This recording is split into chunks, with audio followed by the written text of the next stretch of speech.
Selamat pagi adik-adik, hari ini kita akan pelajari materi listrik statis. Nah, apakah ada yang pernah mendengar tentang listrik statis sebelumnya?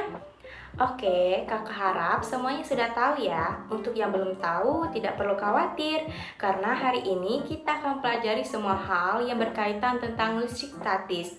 Mari kita mulai dengan pertanyaan sederhana. Apa yang terlintas di pikiran adik-adik ketika mendengar kata listrik statis? Oke, mungkin yang terlintas pada pikiran adik-adik saat ini hanya beberapa kutub yang memiliki nilai positif dan negatif. Itu juga benar, jadi listrik statis seringkali terkait dengan fenomena seperti menggosok balon di rambut kita dan membuatnya berdiri, atau menggosok kertas di baju kita dan menempelkannya ke dinding. Ini adalah beberapa contoh dari efek listrik statis yang mungkin sudah pernah adik-adik lihat sebelumnya. Tetapi, bagaimana kita bisa menjelaskan secara ilmiah apa yang terjadi sebenarnya pada kasus-kasus tersebut? Itu yang akan kita pelajari hari ini. Nah, selain itu, kita juga akan membahas bagaimana listrik statis mempengaruhi kehidupan sehari-hari dan bagaimana kita dapat mengendalikannya. Oke, jadi mari kita mulai bersiap-siap untuk menjelajahi dunia listrik statis dengan lebih dalam lagi. Oke, sebelum itu, mari kita lihat ilustrasi berikut ini yang menayangkan beberapa contoh sederhana tentang listrik statis dalam kehidupan sehari-hari.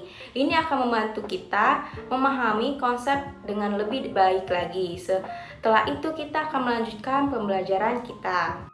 Ketika hujan lebat turun, kita sering mendengar suara dentuman yang sangat besar dan sebuah kilatan di langit. Fenomena tersebut dinamakan petir atau halilintar. Tahukah kamu, faktanya petir tersebut dapat ditemukan di kehidupan sehari-hari ketika kita usai menonton TV dan mematikannya dan mencoba menyentuh layar. Terkadang kita mendapatkan sebuah sengatan kecil, itulah fenomena petir dalam skala yang sangat kecil, yang biasa disebut listrik statis. Listrik statis tersebut bermuatan sangat kecil dan hanya berasa di satu tempat selama beberapa saat.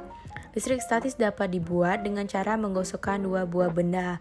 Fenomena tersebut sama dengan yang biasa terlihat di langit, tetapi skalanya sangat besar.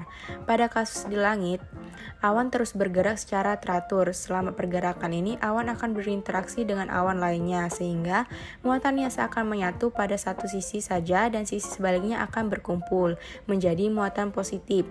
Jika perbedaan potensial antara awan dan bumi cukup besar, hal ini akan mengakibatkan terjadinya pembuangan muatan negatif dari awan ke bumi. Untuk mencapai keseimbangan pada saat proses pembuangan muatan ini melalui media udara. Pada saat muatan negatif mampu menembus ambang batas isolasi udara, saat itulah terjadi suara ledakan yang kita dengar sebagai suara menggelegar atau disebut dengan guntur.